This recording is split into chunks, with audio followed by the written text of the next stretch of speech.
दोनों बहनें 2 साल के बाद तीसरे नातीदार के घर मिली और खूब रो धोकर खुश हुई। तो बड़ी बहन रूप कुमारी ने देखा कि छोटी बहन राम दुलारी सिर से पांव तक गहनों से लदी हुई है। कुछ उसका रंग खुल गया, स्वभाव में कुछ गरिमा आ गई और बातचीत करने में ज्यादा चतुर हो गई है। कीमती बनारसी साड़ी और बेलदार उन्नावी मखमल के जम्पर ने उसके रूप को और अधिक चमका दिया। वही राम दुलारी लड़कपन में सिर के बाल खोले फूहड़ सी इधर उधर खेला करती थी। अंतिम बार रूप कुमारी ने उसे उसके विवाह में देखा था, 2 साल पहले। तब भी उसकी शक्ल सूरत में कुछ ज्यादा अंतर न हुआ। लंबी तो हो गई थी, मगर थी उतनी ही दुबली, उतनी ही फूहड़ और इतनी ही मंदबुद्धि, जरा सी बातों पर रूठने वाली। मगर आज तो कुछ हालात ही अलग हैं, जैसे कली खिल गई हो और कुछ रूप उसने छिपा कर रखा हुआ था। नहीं, आंखों को धोखा तो नहीं हो सकता। यह रूप नहीं, केवल आंखों को लुभाने की शक्ति है। रेशम और मखमल और सोने के बल पर वह रूपरेखा थोड़ी बदल जाएगी, फिर भी आंखों में समाई जाती है। 50 स्त्रियां जमा हैं, मगर यह आकर्षण, यह जादू और किसी में नहीं। कहीं आईना मिलता तो वह जरा अपनी सूरत भी देखती। घर से चलते समय उसने आईना देखा था। अपने रूप को चमकाने के लिए जितनी शान चढ़ा सकती थी, उससे कुछ अधिक ही चढ़ाई होगी। लेकिन अब वह सूरत जैसे स्मृति से मिट गई हो। उसकी धुंधली सी परछाई भर हृदय पट पर है। उसे फिर से देखने के लिए वह बेकरार हो रही है। वह अब तुलनात्मक दृष्टि से देखेगी। राम दुलारी में यह आकर्षण कहाँ से आया, इस रहस्य का पता लगाएगी। यूं उसके पास मेकअप की सामग्री के साथ छोटा सा आईना भी है, लेकिन भीड़ भाड़ में वह आईना देखने या बनाव श्रृंगार की आदी नहीं है। ये औरतें दिल में न जाने क्या समझे। मगर यहाँ कोई आईना तो होगा, ड्राइंग रूम में जरूरी होगा। वह उठकर ड्राइंग रूम में गई और कद्दे आदम शीशे में अपनी सूरत देखी। वहाँ इस वक्त और कोई न था। मर्द बाहर सहन में थे, औरतें गाना बजाना कर रही थी। उसने आलोचनात्मक दृष्टि से एक एक अंगों के एक एक विन्यास को देखा। उसका अंग विन्यास उसकी मुख छवि को निष्कलंक कर रहा था। मगर वह ताजगी, वह मादकता, वह मधुर्य नहीं है। हाँ, नहीं है। वह अपने को धोखे में नहीं रख सकती। कारण क्या है? यही कि राम दुलारी आज खिली है और उसे खिले जमाना हो गया। लेकिन इस ख्याल से उसका चित्त शांत नहीं होता।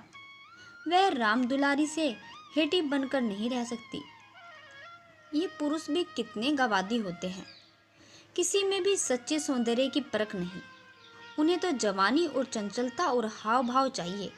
आंखें रखकर भी अंधे बने रहते हैं। भला इन बातों का आपसे क्या संबंध? ये तो उम्र के तमाशे हैं। असली रूप तो वह है जो समय की परवाह न करे। और उसके कपड़ों में राम दुलारी को खड़ा कर दो, फिर देखो यह सारा जादू कहाँ उड़नछू हो जाए। चुड़ैल सी नजर आएगी, मगर इन अंधों को कौन समझाए। मगर राम दुलारी के घर वाले तो इतने संपन्न थे। विवाह में 2 जोड़े और गहने आए थे, वे तो बहुत ही निराशाजनक थे। खुशहाली का दूसरा कोई सामान भी न था। उसके ससुर एक रियायत के मुख्तियार आम थे और दूल्हा कॉलेज में पढ़ता था। इस 2 साल में कहाँ से यह हुनर बरस आया, कौन जाने। गहने कहीं से मांगी लाई हो, कपड़े भी मांगे ही हो सकते हैं। कुछ औरतों को अपनी हैसियत बढ़ाकर दिखाने की लत होती है। तो वह रुसवांग राम दुलारी को मुबारक रहे। मैं जैसी हूँ वैसी अच्छी हूँ। प्रदर्शन का यह रोग कितना बढ़ता जाता है। घर में रोटियों का ठिकाना नहीं। मर्द 20-25 रुपए में कलम घिसता है, लेकिन देवी जी घर से निकलेगी तो इस तरह बन ठन कर निकलेगी मानो कहीं की राजकुमारी हो। बिसातियों के और दराजियों के तरकाजे सहेंगी, बजाज के सामने हाथ जोड़ेंगी, सोहर की घुड़कियां खाएंगी, रोएंगी, रूठेंगी, मगर प्रदर्शन के उन्माद को न रोकती है। घर वाले भी सोचते होंगे कितनी छिछोरी तबीयत है इसकी, मगर यह तो देवी जी ने बेहयाई पर कमर बांध रखी है। कोई कितना ही हंसे, बेहयाई की बला दूर। उन्हें तो बस यही धुन सवार है कि जिधर से निकल जाऊं उधर लोग हृदय पर हाथ रख कर रह जाएं। राम दुलारी ने जरूर किसी से गहने और जेवर मांग लिए होंगे। बेशर्म जो है। उसके चेहरे पर आत्मसम्मान की लाली दौड़ गई। न सही उसके पास जेवर और कपड़े, उसे किसी के सामने लज्जित तो नहीं होना पड़ता, किसी से मुंह तो नहीं छुड़ाना पड़ता। 1-1 लाख के तो उसके 2 लड़के हैं, भगवान उन्हें चिरायु करे। वह उसी में खुश है। खुद अच्छा पहन लेने और अच्छा खा लेने से जीवन का उद्देश्य पूरा नहीं हो जाता। उसके घर वाले गरीब हैं, पर उनकी इज्जत तो है। किसी का गला तो नहीं दबाते, किसी का साथ तो नहीं लेते। इसी तरह अपने मन को ठाटस देकर वह फिर बरामदे में आई तो राम दुलारी ने जैसे उसे दया की आंखों से देखकर कहा, जीजा जी की कुछ तरक्की वरक्की हुई है कि नहीं बहन? यह अभी भी वही 75 रुपये में कलम घिस रहे हैं? रूप कुमारी की देह में आग सी लग गई। उफ रे दिमाग, मानो उसका पति लाठ ही तो है। अकड़ कर बोली, तरक्की क्यों नहीं होगी? अब 100 के ग्रेड में है। आजकल यह भी गनीमत है, नहीं तो अच्छे अच्छे के एमए पास को देखती हूँ कि कोई टके को नहीं पूछता। तेरा सोहर तो अभी बीए में ही है। राम दुलारी ने नाक सिकोड़ कर कहा, उन्हें तो पढ़ना ही छोड़ दिया बहन। पढ़कर औकात खराब करना था और क्या। एक कंपनी के एजेंट हो गए हैं, अब 250 रुपये महावर पाते हैं, कमीशन ऊपर से। 5 रुपये रोज सफ़र खर्च के मिलते हैं, यह समझ लो कि 500 का औसत पड़ जाता है। 150 महावर तो उनका निजी खर्च है। ऊंचे ओहदे के लिए अच्छी हैसियत भी तो होनी चाहिए। 250-300 बेदाग घर दे देते हैं, उसमें से 100 रुपये मुझे मिलते हैं। 250 में घर का खर्च खुशफैली से चल जाता है। एमए पास करके क्या करते? रूप कुमारी इस कथन को शेख चिल्ली की दास्तान से ज़्यादा महत्व न देना चाहती, मगर राम दुलारी के लहजे में इतनी तो सच्चाई थी कि वह अपनी निम्न चेतना में उससे प्रभावित हो रही है और उसके मुख पर पराजय की खिन्नता साफ झलक रही है। मगर यदि उसे बिल्कुल पागल नहीं हो जाना है तो इस ज्वाला को हृदय से निकाल देना ही पड़ेगा। जिरह करके अपने मन को विश्वास दिलाना ही पड़ेगा कि इसके काव्य में 1/4 से ज़्यादा सत्य नहीं है। 1/4 तो वह सह सकती है, इससे ज़्यादा उसे ना सहा जाएगा। उसके साथ ही उसके दिल में धड़कन भी है कि कहीं यह कथा सत्य निकली तो वह राम दुलारी को कैसे मुंह दिखाएगी। उसे भय है कि कहीं उसकी आंखों से आंसू ना निकल पड़े। कहाँ 75 और कहाँ 500, इतनी बड़ी रकम आत्मा की हत्या करके भी क्यों ना मिले, फिर भी रूप कुमारी के लिए असहनीय है। आत्मा का मूल्य अधिक से अधिक 100 रुपये हो सकता है, 500 किसी हालत में भी नहीं। उसने परिहास के भाव से पूछा, जब एजेंडी में इतना वेतन और भत्ता मिलता है, ये सारे कॉलेज बंद क्यों नहीं हो जाते? हजारों लड़के क्यों अपनी ज़िंदगी खराब करते हैं? राम दुलारी बहन के किसियानेपन का आनंद उठाते हुए बोली, बहन तुम यहाँ भूल गई हो कि एमए तो सभी पास कर लेते हैं, मगर एजेंटी बिल्ले ही किसी को पाती हैं। यह तो ईश्वर की देन है, कोई ज़िंदगी भर पढ़ता रहे, मगर यह ज़रूरी नहीं कि वह अच्छा एजेंट हो जाए। रुपए पैदा करना दूसरी बात, आलिम फाजिल हो जाना दूसरी बात, अपने माल की श्रेष्ठता का विश्वास पैदा कर देना और यह दिल में जमा देना कि इससे सस्ता और टिकाऊ माल बाजार में मिल ही नहीं सकता, आसान काम समझती हो? एक से अधिक घांगों से उसका सबा का पड़ता है। बड़े बड़े राजाओं और रईसों का मत फेरना पड़ता है, तब जाके कहीं माल बिकता है। मामूली आदमी तो राजाओं और नवाबों के सामने ही नहीं जाना चाहते, पहुंच ही नहीं पाते, और किसी तरह पहुंच भी जाए तो जबान न खुले। पहले पहले तो उन्हें भी झिझक होती थी, मगर अब तो इस सागर के मगर हैं। अगले साल तरक्की होने वाली। रूपकुमारी की धमनियों में रक्त की गति जैसे बंद हुई जा रही है। निर्दयी आकाश गिर क्यों नहीं पड़ता, पाषाण हृदय धरती फट क्यों नहीं जाती। यह कहाँ का न्याय है कि रूपकुमारी जो रूपवंती है, तमीज़दार है, सुगढ़ है, पति पर जान देती है, बच्चों को प्राणों से ज़्यादा चाहती है, थोड़े में गृहस्थी को इतने अच्छे ढंग से चलाती है, उसकी तो यह दुर्गति। और यह घमंडन, बदतमीज, विलासीन, चंचल मुफट और छोकरी जो अभी तक सिर खोले घुमा करती थी, रानी बन जाए। मगर उसे अब भी कुछ आशा बाकी थी। शायद आगे चल के चित्त की शांति का कोई मार्ग निकल जाए। उसी परिहास के स्वर में बोली, तब तो शायद 1000 मिलने लगे। 1000 तो नहीं, पर हाँ 600 में संधि नहीं। कोई आंखों का अंधा मालिक फंस गया होगा। व्यापारी आंखों के अंधे नहीं होते दीदी, उनकी आंखें हमारी तुम्हारी आंखों से कहीं तेज होती है। जब तुम उन्हें 6000 कमा कर दो, तब कहीं 600 मिले। जो सारी दुनिया को चुराए, उसे कौन बेवकूफ़ बनाएगा। परिहास से काम न चलता देखकर रूपकुमारी ने अपमान का अस्त्र निकाला। मैं तो उसे बहुत अच्छा पेशा नहीं समझती। सारा दिन झूठ के तुमार बांधो, यह तो ठग विद्या है। रामदुलारी जोर से हंसी। बहन पर उसने पूरी विजय पाई थी। इस तरह तो जितने वकील बैरिस्टर हैं, सभी ठग विद्या करते हैं। अपने मुवक्किल के फ़ायदे के लिए उन्हें क्या क्या नहीं करना पड़ता। झूठी शहादतें तक बनानी पड़ती हैं। मगर उन्हीं वकीलों और बैरिस्टरों को हम अपना लीडर कहते हैं। उन्हें अपनी कौमी सभाओं का प्रधान मानते हैं। उनकी गाड़ियाँ खींचते हैं, उन पर फूल बरसाते हैं और फूल और अशर्फियों की वर्षा करते हैं। उनके नाम से सड़कें, प्रतिमाएं और संस्थाएं बनाते हैं। आजकल दुनिया पैसा देखती है। आजकल ही क्यों, हमेशा से धन की यही महिमा रही है। पैसे कैसे आए, यह कोई नहीं देखता। जो पैसा वाला है, उसी की पूजा होती है। जो अभागे हैं, अयोग्य हैं या भीरू हैं, वे आत्मा और सदाचार की दुहाई देकर अपने आंसू पोंछते हैं। नहीं, आत्मा और सदाचार को कौन पूछता है। रूपकुमारी खामोश हो गई। अब उसे यह सत्य उसकी सारी वेदनाओं के साथ स्वीकार करना पड़ेगा कि रामदुलारी सबसे ज़्यादा भाग्यवान है। इससे अब तृण नहीं है। परिहास या अनादर से वह अपनी तंगदिली का प्रमाण देने के सिवाय और क्या पाएगी। उसे किसी बहाने से रामदुलारी के घर जाकर असलियत की छानबीन करनी पड़ेगी। अगर रामदुलारी वास्तव में लक्ष्मी का वरदान पा गई, तो रूपकुमारी अपनी किस्मत ठोक कर बैठी रहेगी। समझ लेगी कि दुनिया में कहीं न्याय नहीं, कहीं ईमानदारी की पूंछ नहीं।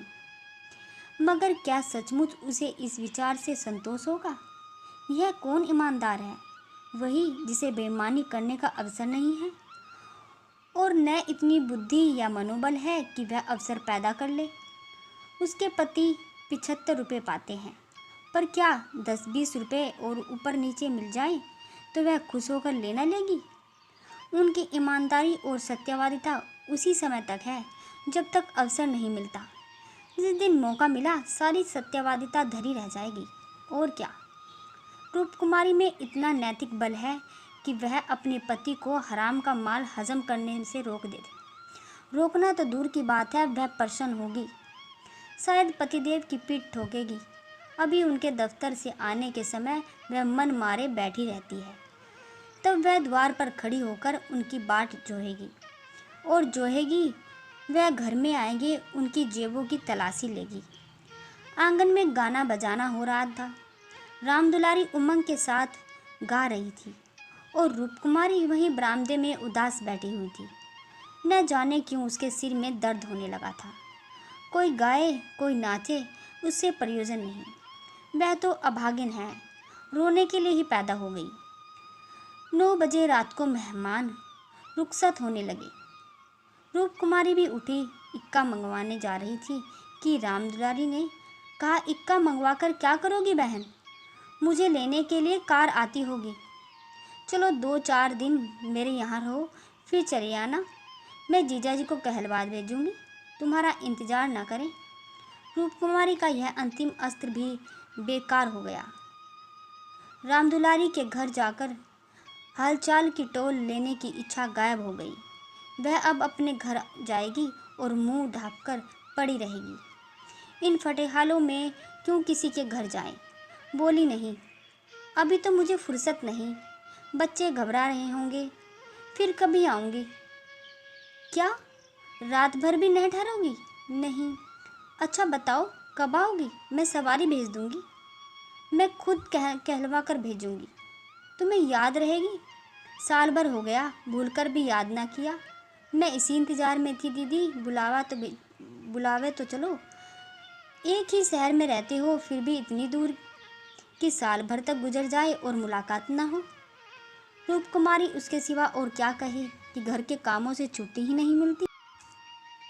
सहसा रामदुलारी के पति मिस्टर गुरुसेवक ने आकर बड़ी शाली को सलाम किया। बिल्कुल अंग्रेजी सज धज, मुंह में चुरुट और कलाई पर सोने की घड़ी, आंखों पर सुनहरी ऐनक, जैसे कोई सिविलियन हो। चेहरे से जेहानात और शराफत बरस रही थी। वह इतना रूपवान और इतना सजीला है, रूप कुमारी को अनुमान ही न था। कपड़े जैसे उसकी देह पर खिल रहे थे। आशीर्वाद देकर बोली, आज यह न आते तो मुझसे मुलाकात क्यों होती। गुरुसेवक हंसकर बोला, यह उल्टी शिकायत क्यों ना हो। कभी आपने बुलाया और मैं ना गया। मैं नहीं जानती थी कि तुम अपने मेहमान समझते हो। वह भी तो तुम्हारा ही घर है। रामदुलारी देख रही थी कि मन में उससे ईर्ष्या रखते हुए भी वह कितनी वाणी मधुर, कितनी संगदी, कितनी अनुग्रह और प्रार्थनी होती जा रही है। गुरुसेवक ने उदार मन से कहा, हाँ अब मान गया भाभी साहब, बेशक मेरी गलती है। इस दृष्टि से मैंने विचार नहीं किया था, मगर आज तो मेरे घर चाहिए। नहीं, आज बिल्कुल अवकाश नहीं है, फिर कभी आऊँगी। लड़के घबरा रहे होंगे। रामदुलारी बोली, मैं कितना कहे के हार गई, मानती ही नहीं। दोनों बहनें कार की पिछली सीट पर बैठी। गुरुसेवक ड्राइवर करता हुआ चला। जरा देर में उसका मकान आ गया। रामदुलारी ने फिर बहन से उतरने के लिए आग्रह किया, पर वह न मानी। लड़के घबरा रहे होंगे। आखिरकार रामदुलारी उसे गले मिलकर अंदर चली गई। गुरुसेवक ने कार बढ़ाई। रूपकुमारी ने उड़ती हुई निगाह से रामदुलारी का मकान देखा और वह ठोस सत्य एक शालाका की भांति उसके कलेजे में चुभ गया। कुछ दूर जाकर गुरुसेवक बोला, भाभी मैंने तो अपने लिए अच्छा रास्ता निकाल लिया। अगर 2-4 साल इसी तरह काम करता रहा तो आदमी बन जाऊंगा। रूपकुमारी ने सहानुभूति के साथ कहा, रामदुलारी ने मुझसे बताया था, भगवान करे जहाँ रहो खुश रहो, मगर जरा हाथ पैर संभाल के रहना। मैं मालिक की आंख बचाकर एक पैसा भी नहीं लेता। भाभी दौलत का मजा तो तभी है जब ईमान और सलामत रहे। ईमान खोकर पैसे मिले तो क्या मिला। मैं ऐसी दौलत को त्याज समझता हूँ। और आंख किसकी बचाऊं? सब सियाह सफ़ेद तो मेरे हाथ में है। मालिक तो रहा नहीं, केवल उसकी बेवा है। उसने सब कुछ मेरे हाथ में छोड़ दिया। मैंने उसका कारोबार संभाल लिया है, वरना सब कुछ चौपट हो जाता। मेरे सामने तो मालिक सिर्फ 3 महीने जिंदा रहे, मगर आदमी को परखना खूब जानते थे। मुझे 100 रुपये पर रखा और 1 महीने में 200 रुपये कर दिए। आप लोगों की दुआ से पहले ही महीने में मैंने 12,000 का काम किया। क्या काम करना पड़ता है? रूपकुमारी ने बिना किसी उद्देश्य से पूछा। वही मशीनों की एजेंटी, तरह तरह की मशीनें मंगवाना और बेचना, ठंडा सा जवाब था। रूपकुमारी का मनहूस घर आ गया। द्वार पर एक लैंटर्न टिमटिमा रही है। उसके पति उमानाथ द्वार पर टहल रहे थे, मगर रूपकुमारी ने गुरुसेवक से उतरने के लिए आग्रह न किया। एक बार शिष्टाचार के नाते कहा जरूर, पर जोर न दिया। और उमानाथ तो गुरुसेवक से मुखातिब भी न हुए। रूपकुमारी को वह घर अब कब्रिस्तान सा लग रहा था, जैसे फूटा हुआ भाग्य। न कहीं फर्श, न फर्नीचर, न गमले, 2-4 टूटी टाटी तेपाई, एक लंगड़ी सी मेज, 4-5 पुरानी पुरानी खाटें, यही उस घर की बिसात थी। आज सुबह तक रूपकुमारी इसी घर में खुश थी, लेकिन अब यह घर उसे कांटे से खा रहा है। उसके अम्मा अम्मा करके दौड़े, लड़के अम्मा अम्मा करके दौड़े, मगर उसने दोनों के झिड़क दिया। उसके सिर में दर्द है, वह किसी से न बोलेगी, कोई उसे न छेड़े। अभी घर में खाना नहीं पका, पकाता कौन? लड़कों ने तो दूध पी लिया, किंतु उमानाथ ने कुछ नहीं खाया। इसी इंतजार में थे कि रूपकुमारी आए तो पकाए, पर रूपकुमारी के सिर में दर्द है। मजबूर होकर बाजार से पूरियां लानी पड़ी। रूपकुमारी ने तिरस्कार के स्वर में कहा, तुम अब तक मेरा इंतजार कर रहे थे। मैंने तो खाना पकाने की नौकरी नहीं लिखवाई थी, और जो रात को वही रह जाती। आखिर तुम कोई महाजन क्यों नहीं देख लेते? क्या जिंदगी भर मुझी को पीसते रहोगे? उमानाथ ने उसकी तरफ आहत विस्मय आंखों से देखा। उसके बिगड़ने का कोई कारण उसकी समझ में न आया। रूपकुमारी से उन्होंने हमेशा निरापाद सहयोग पाया, निरापाद ही नहीं, सहानुभूतिपूर्ण भी। उन्होंने कई बार उससे महाराजिन रख लेने का प्रस्ताव खुद दिया था, पर उसने बराबर यही जवाब दिया, आखिर मैं बैठे बैठे क्या करूँगी? 4-5 रुपए का खर्च बढ़ाने से क्या फ़ायदा? यह पैसे तो बच्चों के मक्खन में खर्च हो जाते हैं। और आज वह इतनी निर्ममता से उल्हाना दे रही है जैसे गुस्से से भरी हो। अपनी सफाई देते हुए बोले, महाराजन रखने के लिए तो मैंने खुद तुमसे कई बार कहा, तो लाकर रखो क्यों नहीं दिया? मैं उसे निकाल देती तो। हाँ, यह गलती हुई। तुमने कभी सच्चे दिल से नहीं कहा। रूपकुमारी ने और भी प्रचंड होकर कहा, तुमने केवल मेरा मन लेने के लिए कहा। मैं ऐसी भोली नहीं हूँ कि तुम्हारे मन का रहस्य न समझूं। तुम्हारे दिल में कभी मेरा आराम का विचार आया ही नहीं। तुम तो खुश थे कि अच्छी लौंडी मिल गई, एक रोटी खाती है और चुपचाप पड़ी रहती है, महज खाने और कपड़े पर, यह भी जब घर की ज़रूरतों से बचे।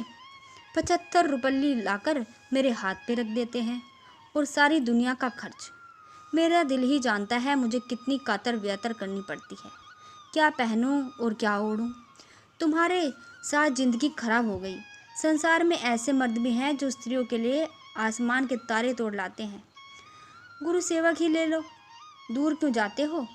तुमसे कम पड़ा है, उम्र में तुमसे कहीं कम, मगर 500 रुपये महीना लेता है, और राम दुलारी रानी बनी बैठी रहती है। तुम्हारे लिए तो 75 रुपये बहुत है। राड मांड में मगन है। तुम नाहक मर्द हुए। तुम्हें तो औरत होना चाहिए था। औरतों के दिल में कैसे कैसे अरमान होते हैं, मगर मैं तो तुम्हारे लिए घर की मुर्गी बासी साग हूँ। तुम्हें तो कोई तकलीफ ही होती नहीं। तुम्हें तो कपड़े भी अच्छे चाहिए, खाना भी अच्छा चाहिए, क्योंकि पुरुष हो, बाहर से कमा कर लाते हो। मैं चाहे जैसे रहूं तुम्हारी बला से। वाण्या बाणों का यह सिलसिला कुछ मिनटों तक जारी रहा, और उमानाथ चुपचाप सुनते रहे। अपनी जान में उन्होंने रूपकुमारी को शिकायत का कभी मौका नहीं दिया। उनका वेतन कम है, यह सत्य है, पर यह उनके बस की बात तो नहीं।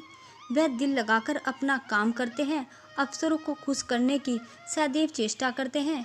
इसी साल बड़े बाबू के छोटे सुपुत्र को 6 महीने तक बिना नागा पढ़ाया, इसलिए तो वह प्रसन्न रहे। अब वह और क्या करे? रूपकुमारी की खफगी का रहस्य वह समझ गई। अगर गुरु सेवक वास्तव में 500 रुपये लाता तो बेशक वह भाग्य का बली है, लेकिन दूसरे की ऊंची पेशानी देखकर वह अपना माथा तो नहीं फोड़ा जाता। किसी संयोग से उसे यह अवसर मिल गया, मगर हर एक को ऐसा अवसर नहीं मिलता। वह उसका पता लाएगा कि सचमुच वह 500 रुपये मिलते हैं या महज ढोंग है। और मान लिया कि 500 रुपये मिलते हैं, तो क्या उससे रूपकुमारी को यह हक है कि वह उसके ताने दे और उन्हें जली कटी सुनाए? अगर इसी तरह वह भी रूपकुमारी से ज़्यादा रूपवती और सुशीला रमणी देखकर रूपकुमारी को कोसना शुरू करे तो कैसा हो? रूपकुमारी सुंदरी है, मधुरभाषिणी और त्यागमयी है, लेकिन उससे बढ़कर सुंदरी और मधुरभाषिणी त्यागमयी देवियों से दुनिया खाली नहीं है। तो क्या इस कारण वह रूपकुमारी का अनादर करे? एक समय था जब उनकी नज़रों में रूपकुमारी से ज़्यादा रूपवती रमणी संसार में न थी, लेकिन वह उन्माद कब का शांत हो गया। भावुकता के संसार में वास्तविकता का जीवन में आए उन्हें एक युग बीत गया। अब तो विवाहित जीवन उन्हें काफ़ी अनुभव हो गया था। एक को दूसरे के गुण दोष मालूम हो गए थे। अब तो संतोष में उसका जीवन सुखी रहता था। मगर रूपकुमारी समझदार होकर भी इतनी मोटी सी बात नहीं समझती। फिर भी उन्हें रूपकुमारी से सहानुभूति हुई। वह उदार प्रकृति के आदमी थे और कल्पनाशील भी थे। उनकी कटु बातों का कुछ जवाब न दिया, शरबत की तरह पी गए। अपनी बहन के ठाठ देखकर एक क्षण के लिए रूपकुमारी के मन में ऐसी निराशाजनक अन्यायपूर्ण दुखद भावों का उठना बिल्कुल स्वाभाविक है। रूपकुमारी कोई सन्यासिनी नहीं, विरागनी नहीं कि हर एक दशा में अविचलित रहे। इस तरह अपने मन को समझाकर उमानाथ ने गुरुसेवक के विषय में तहकीकात करने का संकल्प लिया। एक सप्ताह तक रूपकुमारी मानसिक अशांति की दशा में रही। बात बात पर झुल्लाती थी, लड़कों को डांटती, पति को कोसती और अपने नसीब को रोती। घर का काम तो करना ही पड़ता, लेकिन अब इस काम से उसे आनंद न आता था। बेकार सी टालती थी। घर की जिन पुरानी दुरानी चीज़ों से उसका आत्मीय संबंध सा था, उसकी सफाई और सजावट में वह व्यस्त रहा करती थी, उनकी तरफ अब वह आंख उठाकर भी ना देखती। घर में एक भी खिदमतगार था। उसने जब देखा बहू जी घर की तरफ से खुद की लापरवाह है तो उसे क्या गरज थी कि सफाई करता। जो चीज़ जहाँ पड़ी है वहीं पड़ी रहती, कौन उठाकर ठिकाने में रखे। बच्चे माँ से बोलते डरते और उमानाथ तो उसके साए में भागते थे। जो कुछ सामने थाली में आ जाए उसे पेट में डाल लेते और दफ्तर चले जाते। दफ्तर से लौटकर दोनों बच्चों को साथ ले जाते, कहीं घूमने निकल जाते। रूपकुमारी से कुछ कहना बारूद से दिया सलाई लगाने के बराबर था। हाँ, उनकी यह हकीकत जारी थी। एक दिन उमानाथ दफ्तर से लौट रहे थे तो उनके साथ गुरु सेवक भी थे। रूपकुमारी ने आज कई दिनों के बाद परिस्थिति से सहयोग कर लिया था और इस वक्त झाड़न लिए कुर्सियां और तिपाई साफ कर रही थी कि गुरुसेवक ने अंदर पहुंचकर सलाम किया। रूपकुमारी दिल से कट गई। उमानाथ पर ऐसा क्रोध आया कि उसका मुंह नोच ले। उन्हें लेकर यहाँ क्यों आ खड़े हुए? ना कहना न सुनना, बस बुला लाए। उसे इस दशा में देखकर गुरुसेवक दिल में क्या कहता होगा, मगर उन्हें अकल कहाँ से लाए? वह अपना पर्दा ढकती फिरती और आप उसे खोलते फिरते। जरा भी लज्जा नहीं, जैसे बेहयाई का बाना पहन लिया। बस उसका अपमान करते, न जाने उसने उनका क्या बिगाड़ा है। आशीर्वाद देकर कुशल समाचार पूछा और कुर्सी रख दी। गुरुसेवक ने बैठते हुए कहा, आज भाई साहब ने मेरी दावत की है। मैं उनकी दावत पर तो न आता, लेकिन जब उन्होंने कहा तुम्हारी भाभी का कड़ा तगादा है। रूपकुमारी ने बात बनाई, घर का कलह छिपाना पड़ा। तुमसे उस दिन कुछ बातचीत न हो पाई थी, जी लगा हुआ था। गुरुसेवक कमरे के चारों तरफ नज़र दौड़ाकर कहा, इस पिंजड़े में तो आप लोगों को बड़ी तकलीफ होती होगी। रूपकुमारी को ज्ञात हुआ यह युवक कितना सुरुचिहीन है, कितना आर्शिक है, दूसरों के मनोभावों का आदर करना जैसे जानता ही नहीं। इसे इतनी सी भी बात भी नहीं मालूम कि दुनिया में सभी भाग्यवान नहीं होते, सभी भाग्यशाली नहीं होते। लाखों में एक कहीं भाग्यवान निकलता है, और उसे भाग्यवान ही क्यों ना कहा जाए। जहाँ बहुतों को दाना मनुष्य नहीं होता, वहीं थोड़े से आदमियों को भोग विलास में कौन सा सौभाग्य है। जहाँ बहुत से आदमी भूखों मर जाते हैं, वहाँ दो चार आदमी मोहन भोग उड़ाएं तो यह उनकी बेहयाई और हृदयहीनता है, सौभाग्य कभी नहीं। कुछ चिढ़कर बोली, पिंजड़े में कटघरे में रहने से अच्छा है।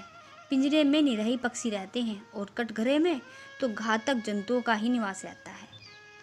गुरुसेवक शायद यह संकेत न समझ सका, बोला, मेरा तो इस घर में दम घुटा जा रहा है। मैं आपके लिए अपने घर के पास मकान ठीक करा दूंगा, खूब लंबा चौड़ा, इससे कुछ किराया न लूँगा। मकान हमारी मालकिन का है, मैं भी इसी में एक मकान में रहता हूँ। सैकड़ों मकान हैं उनके पास, सैकड़ों, सब मेरे अख्तियार में हैं। जिसे जो मकान चाहूँ दे दूँ, मेरे अख्तियार में है, किराया लूँगा या ना लूँगा। मैं आपके लिए सबसे अच्छा मकान ठीक कराऊँगा। मैं आपका बहुत अदब करता हूँ।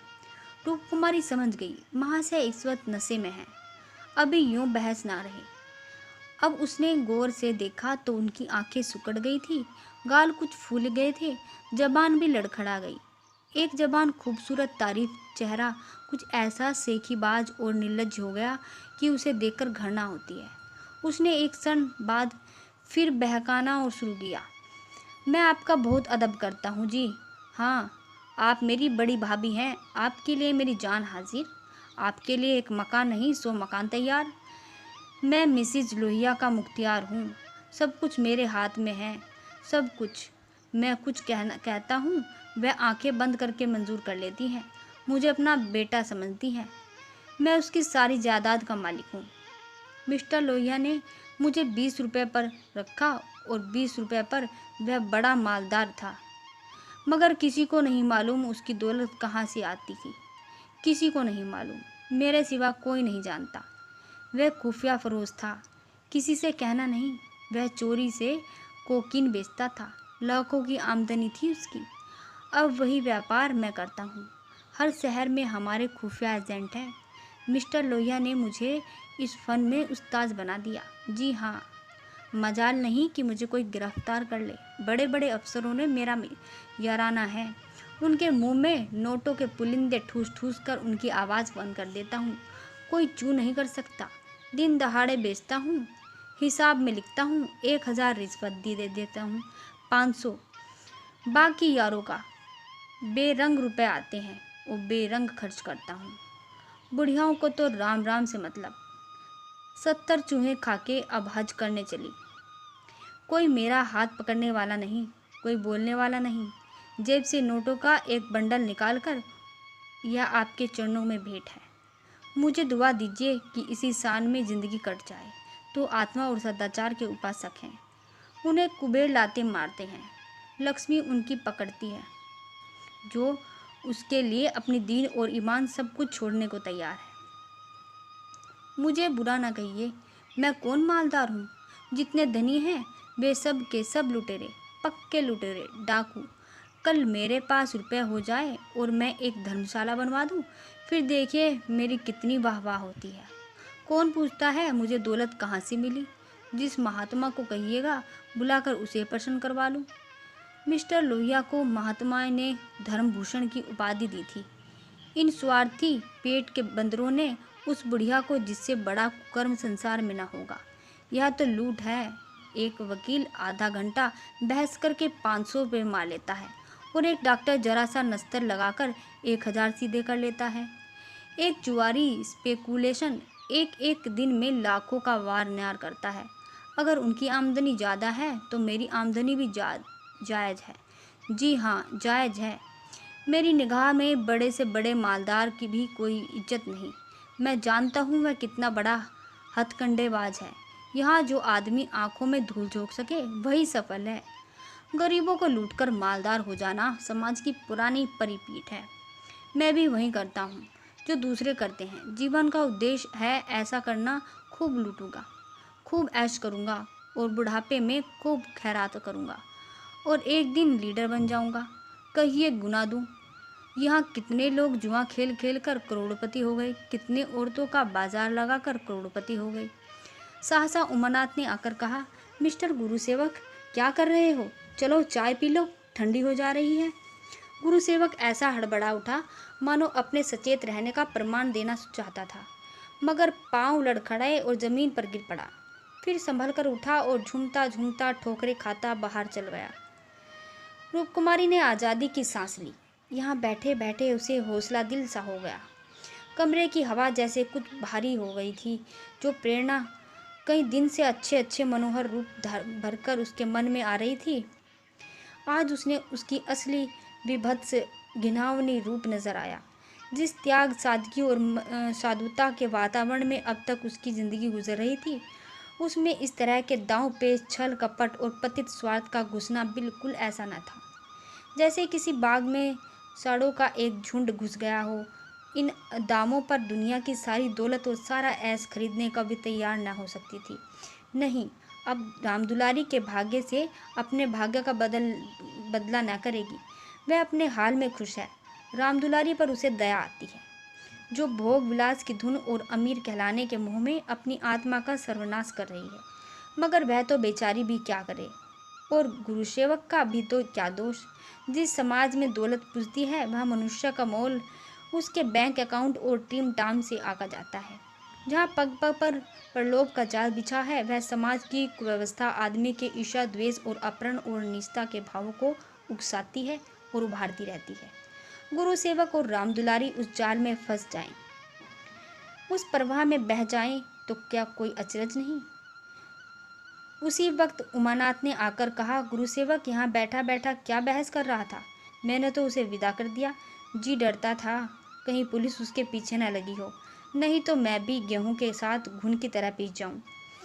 रामकुमारी ने क्षमा प्रार्थी नेत्रों से उन्हें देखकर जवाब दिया।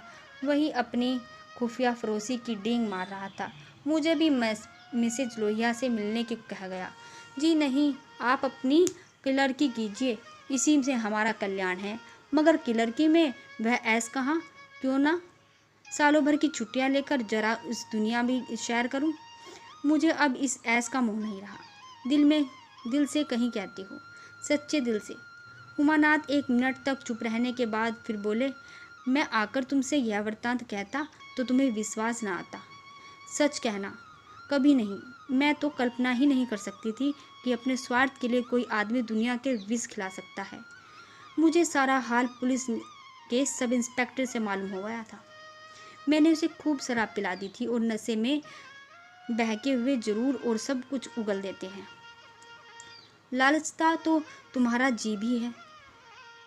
हाँ, लालचता तो है और अब भी ललच रहा है, मगर ऐस करने के लिए जिस हुनर की ज़रूरत है वह कहाँ से लाए? ईश्वर न करे वह हुनर तुम में आए। मुझे तो उस बेचारे पर तरस आता है। मालूम नहीं खैरियत से घर पहुँचेगा या नहीं। उसकी कार थी, कोई चिंता नहीं। रूपकुमारी एक क्षण जमीन की तरफ ताकती रही, फिर बोली, तुम मुझे दुलारी के घर पहुँचा दो। अभी शायद मैं उसकी कुछ मदद कर सकूं। जिस बाग की वह सैर कर रही है उसके चारों ओर निशाचर घात लगाए बैठे हैं। शायद मैं उसे बचा सकूं। उमानाथ ने देखा उसकी छवि कितनी दया और पुलकित हो उठी। अगर ये कहानी आपको अच्छी लगी है तो इसे लाइक करें, सब्सक्राइब करें और शेयर करें। धन्यवाद।